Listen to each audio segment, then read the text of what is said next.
on the October 3rd, 1987 edition of a Saturday Night's Main Event, Macho Man got a shot at the Honky Tonk Intercontinental Championship, was attacked by the Hart Foundation.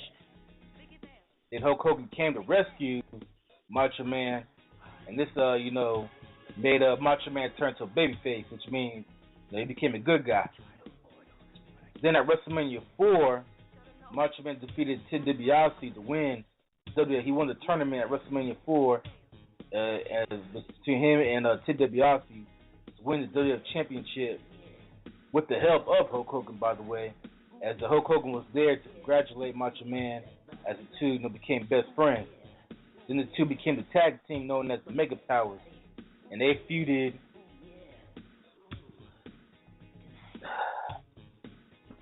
Excuse me. And they feuded a lot of the heel tag teams known as the Bad Guys over the tag team championships. At one point, the Mega Powers even won the tag team title. But then things started to break up around 1989 when there was tensions between the two. As in the July 7, 1989 edition of the Saturday Night's Main Event, July 1989 Saturday Night's Main Event, when Hulk Hogan mercilessly was beaten by the Twin Towers after the match with Hakeem, Macho Man came out and cleared the ring with a steel chair. Then Miss Elizabeth took Hogan to the backstage, which angered Macho Man because Miss Elizabeth checking on her friend Hulk Hogan helped Hulk Hogan backstage. So that pissed off Macho Man, as Macho Man thought that Hulk Hogan was the third wheel and began to break up the Mega Powers. And Macho Man thought that Hulk Hogan was having an affair with his wife, Miss Elizabeth, as Miss Elizabeth became Hulk Hogan's manager. So Macho Man confronted Miss Elizabeth about the issue, but she took Hulk Hogan backstage. And then problems further increased at the Royal Rumble when Hulk Hogan accidentally eliminated Macho Man from the Royal Rumble, as Macho Man was trying to eliminate Bad News Brown. Then on February 3rd, at the main event match, Hulk Hogan and Macho Man faced the Twin Towers, Hakeem and the Big Boss Man, in a tag team match. And that tag team match set up the breakup between the Mega Powers, as during the match, Macho Man was thrown out of the ring on top of Miss Elizabeth, knocking Miss Elizabeth unconscious. So Hulk Hogan, concerned of Miss Elizabeth, took Miss Elizabeth backstage, leaving Macho Man to fight Big Boss Man and King by himself. And Hulk Hogan eventually returned to help Macho Man. Macho Man was pissed off that Hulk Hogan left him high and dry and slapped Hulk Hogan in the face, which means Macho Man turned heel, meaning he became a bad guy, and he just left and abandoned Hulk Hogan. So despite this, the Hulk Hogan still managed to pick up the win, but then Macho Man attacked Hulk Hogan in the medical area, and Hulk Hogan challenged Macho Man to a match, the WWF Championship at WrestleMania, which Macho Man accepted. The other feud heading into WrestleMania was between Ravishing Rick Rude and the Ultimate Warrior over the Intercontinental Championship. So Ravishing Rick Rude and the Ultimate Warrior were booked to fight each other at the 1989 Royal Rumble, and the winner had to decide by fan reaction where the Warrior won the pose down. As they didn't really fight each other, it was just a pose down. So they were just posing for the crowd, and the fans decided that Ultimate Warrior won the pose down. After the pose down, Rick Rude was mad that he lost the pose down, attacked the Ultimate Warrior, and beat his ass. The two, faced off for the Intercontinental Championship at WrestleMania 5. And the other match, feud heading to the WrestleMania was between Demolition versus Powers of Pain and Mr. Fuji, in the handicap match for the tag team championship. So Demolition, they were like a bad guy tag team, super badass tag team during the during the late 80s. They were formed, they came in 1987, and they defeated the Strike Force for the tag team titles at WrestleMania 4. And they had successfully defended their tag team titles against the Hart Foundation. At the summer 1988, they defeated the Powers of Pain. And in a Survivor Series, Demolition's manager turned on them, Mr. Fuji, and caused them to lose their match at Survivor Series. In the double turn, Demolition challenged the Powers of Pain as Mr. Fuji joined forces with the Powers of Pain at a match. As Powers of Pain made Mr. Fuji their manager, and that led to a 3-on-2 handicap match for the tag team titles at WrestleMania 5. So the first match at WrestleMania 5 was for the Women's Championship as Rockin' Robin. What's it about Rockin' Robin? She performed America the Beautiful. She sang America Beautiful. So how about that? You got the Women's Champion singing American the Beautiful to start kick off WrestleMania 5.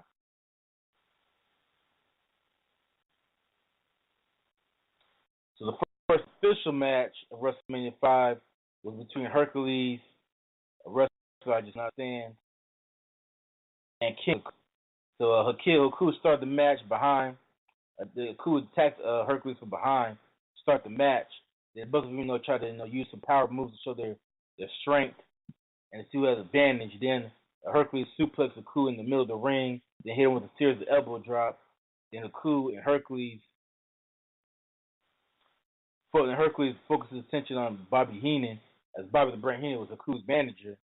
And then Haku nailed Hercules from behind and hit him with the two backbreakers for a near fall. But then Hercules avoided Haku's diving splash and hit him with a knee lift. Then Hercules hit a power slam and a series of clotheslines on Haku.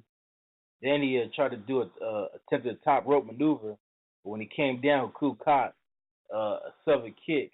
Hercules fell in the corner, and Haku tried to open the middle of the rope, but Hercules rolled away. Hercules ducked the clothesline by Haku and hit Haku with a bridging back suplex to win the match. As Hercules beat Haku to open up the Survivor Series from WrestleMania 5. The next match was a tag team title. It's not tag team title match, but the next match was a tag team match between the Twin Towers and the Rockers. As so Big Boss Man slapped Shawn Michaels in the corner of the ring.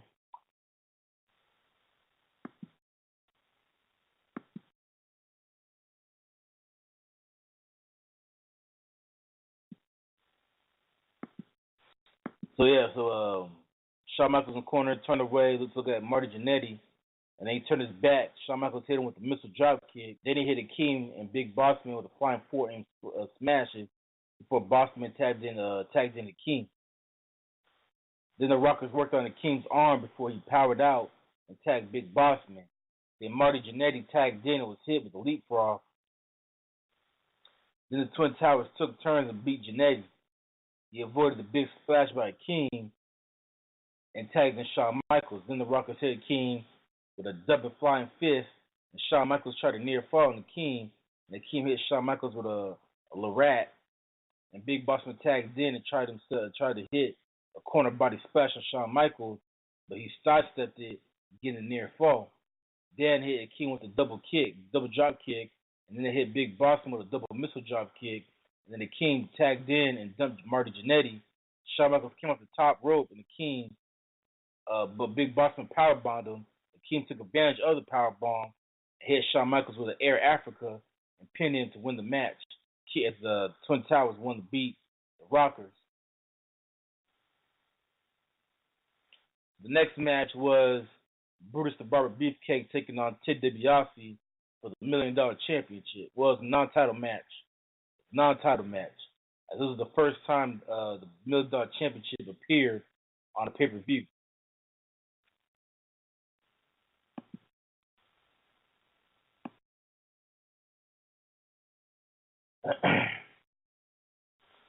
So Brutus the Barber Beefcake knocked out Ted DiBiase on the floor before getting into the ring. Then he pounded on Ted DiBiase until Virgil caught Brutus the Barber Beefcake's foot. And Ted DiBiase hit Beefcake with a clothesline. Then he hit the chokehold on Beefcake, and then followed that up with $1 million drop for another near fall.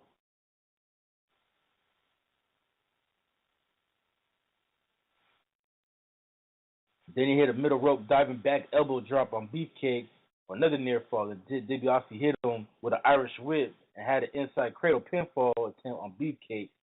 Then he tried to hit a vertical suplex on Beefcake, but Beefcake countered it into a hanging suplex.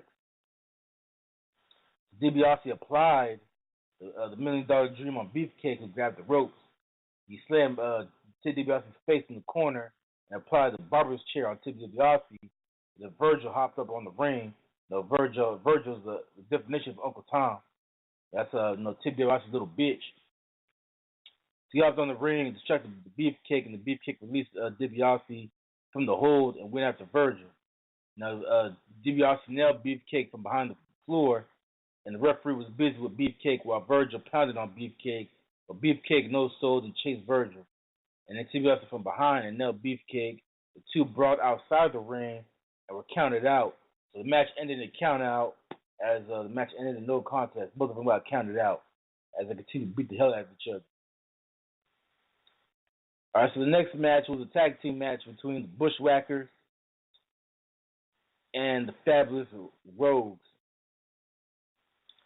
So the Bushwhackers grabbed the Rogues manager Jimmy Hart's jacket, but the Rogues pounded on them. Then Luke and Raymond began the match. So Luke hit the fist drop on Raymond, but Luke and Butch hit him with a batter ram. Then Luke made the cover, but Jaquez came in and accidentally hit a knee drop on Raymond as he was going with Luke step-sided. Then the Rogues double-teamed Luke for a while the referees was busy with Butch. They kicked Luke in the in the gut and then celebrated. They celebrated too much as the Bushwhackers hit Raymond a battering ram and the rib breaker, and Luke pinned Raymond to win the match. The Bushwhackers won the match. The next match was between Mr. Perfect and the Blue Blazer, who, by the way, the Blue Blazer is Owen Hart. Little trivia there.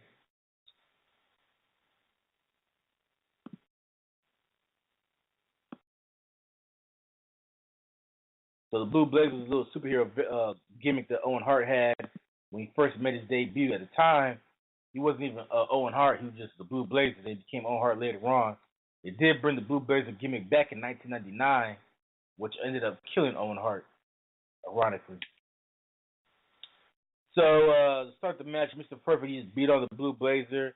The Blue Blazer flipped out of a hip toss, and then the Blazer hit some moves on Mr. Perfect and went for a split leg moonsault on Mr. Perfect with the Blazer with his knees. He applied a chin lock on the Blazer, but the Blazer escaped and hit Mr. Perfect with the boot to the head. He followed it up with a power slam and a belly-to-belly suplex for a near fall.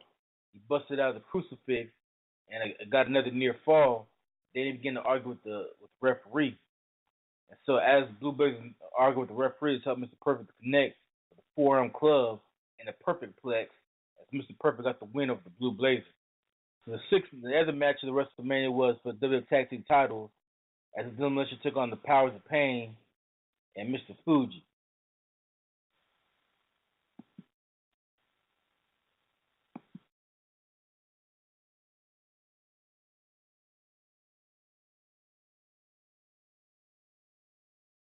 So in the beginning of the match, Axe and Smash, they pounded on the Warlord, but the Warlord went to the corner and tagged in the Barbarian. And Smash fought back and tagged in Axe, locked in a hammer lock on the Barbarian. Fuji tagged in, hit a chop on Axe, followed by a diving headbutt to the balls. Then he tagged in Warlord and the Warlord, who increased Axe's damage.